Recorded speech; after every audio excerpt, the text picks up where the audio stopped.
So WWE just announced an 11-city tour across the UK and Europe as part of the road to WrestleMania. This is huge and shows just how much wrestling is a universal language across the globe. All of this got me thinking, what is it about wrestling that resonates with people all across the world, despite language barriers?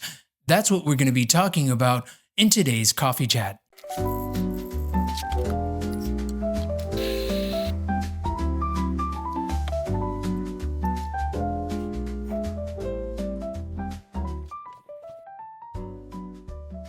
You see, wrestling isn't just an American thing anymore. It's a universal form of storytelling, whether it's WWE, NJPW in Japan, AAA in Mexico, or Progress Wrestling in the UK. Wrestling has something that transcends borders, languages, and cultures. If I had to describe wrestling to someone who's never seen it before, I'd say it's like live theater meets sports meets soap opera meets Jerry Springer. You don't need to really speak the same language to understand the underdog's struggle, the villain's antics, or the thrill of a big win. Wrestling is primal. It taps into the universal emotions like triumph, loss, and redemption, and sometimes even grief. For example, you have Rey Mysterio's rise as an underdog or Brock Lesnar's sheer dominance in the ring. They're stories that anyone can understand just at a glimpse. That said, for wrestling to resonate globally, it has to speak to the cultures it's reaching. But how well does WWE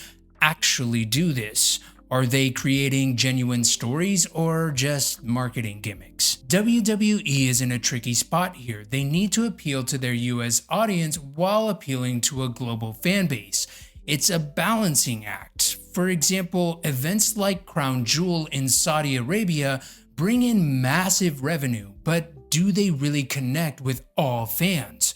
Cody Rhodes and Liv Morgan having Saudi Super Bowl rings is cool and all, but does anyone really care? And that's not to mention the competition vying for global dominance right now. NJPW's stronghold in Japan and AEW's growing international influence will pose a threat to WWE's international market if they don't adapt properly. International fans aren't just viewers anymore.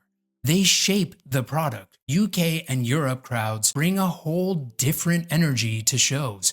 Just think of their creative chants and electric atmosphere. I mean, they're single-handedly responsible for creating Jey Uso's current entrance as we know it. And before the Yeet Wave really took over, there was also Sami Zayn's incredible reception at Elimination Chamber in Montreal as he finally got his title shot against Roman Reigns. Proof that a crowd can really elevate a moment and a superstar into something truly unforgettable. But let's address the elephant in the room here. I know many US fans are hesitant about this international approach to WWE television. Yes, there will be more taped shows, there will be spoilers online, but let's be honest, if you're a die-hard wrestling fan, you know there's arguably nothing more important than a great crowd. A great crowd can turn a mediocre show into something amazing because while you and I may be watching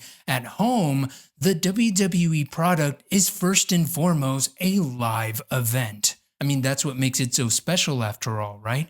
The superstars feed off of our energy. It all starts with the audience. I think US fans tend to take WWE live events for granted, and I sincerely hope that changes with this new global development. I mean, how many sleepy towns have you seen totally suck the life out of a mid-card match or in-ring promo? So if you live in America and you plan on going to a WWE live event anytime soon, please, for the love of God, be loud, be proud, and understand that international fans are essential for WWE to be the best it can be for the benefit of all of us. This art form of pro wrestling is truly unique amongst the modern age, when media is more and more removed from human interaction.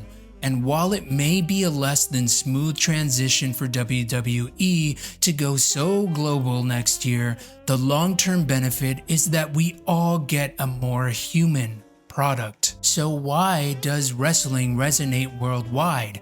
Maybe it's the universal themes, the athleticism, or the characters that connect with something deeper in all of us.